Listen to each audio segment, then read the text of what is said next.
قطعة حديد سموها مخلب النهاية، وده لمدى خطورتها. القطعة دي موجودة في منطقة تشيرنوبل، وطبعا الاسم ده أشهر من نار على العلم والناس كلها سامعاه. واللي ما يعرفش عنه، الاسم ده اسم مدينة اشتهرت بسبب انفجار المفاعل فيها اللي سموه تشيرنوبل سنة 86. 26/4/1986 كان المفاعل موجود والعمال موجودين فيه، وكانوا مهندسين شباب صغيرين وما عندهمش كل الخبرة اللي يخليهم يحافظوا على المفاعل ده. وفعلا بسبب نقص الخبرة ده المفاعل عمل أكبر كارثة موجودة في تاريخ البشرية لحد دلوقتي بسبب الإشعاع اللي بيطلع منه.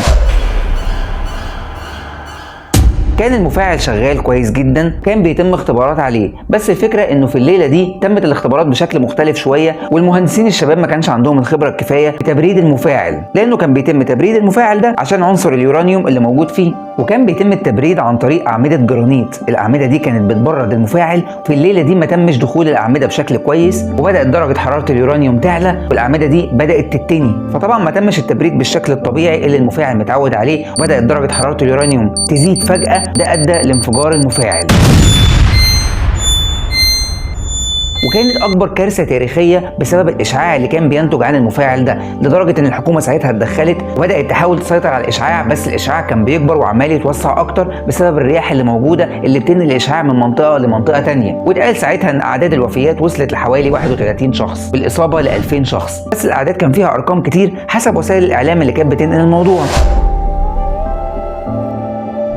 وبدأت الإصابة بالإشعاع تتنقل في الهواء ووصلت لأشخاص كتير. ساعتها الحكومة قررت إنها تدفن أي حاجة خاصة بالمفاعل ده، لدرجة إن هم دفنوا الشجر اللي حوالين المفاعل وأخلوا حوالي 100,000 شخص من أماكنهم حوالين المنطقة دي عشان يتم تأمينهم، لأن الإشعاع كان بينتقل بشكل سريع ورهيب جدا. القطعة اللي في الأول اللي كانت مخلب، القطعة دي كانت بتشيل الأماكن والحطام الناتج عن المفاعل، يعني كانت بتنقل مواد مشعة بس، ومن كتر ما هي نقلت مواد مشعة هي نفسها بقى فيها إشعاع جامد جدا، وعشان كده اتثابت في المنطقة دي. بس لحد اللحظة دي فيها إشعاع كبير جدا، لكن للأسف لحد دلوقتي في ناس بتروح تتصور معاها كمكان سياحي، وهو فعلا في وقتها مش هيحس بأي وجع ولا أي حاجة، لكن تأثير الإشعاع هيستمر بعدها وهيفضل في جسمه. الفكرة إن هناك حاولوا يسيطروا على الإشعاع بكل الطرق الممكنة، لدرجة إن هم بنوا قبة حديدية علشان يعرفوا يسيطروا على الإشعاع، ودفنوا المواد المشعة دي وحطوا فوقها خرسانة كتير جدا عشان يسيطروا برضو على الإشعاع، بس مش كل نتيجة الإشعاع بيعرفوا يسيطروا عليها.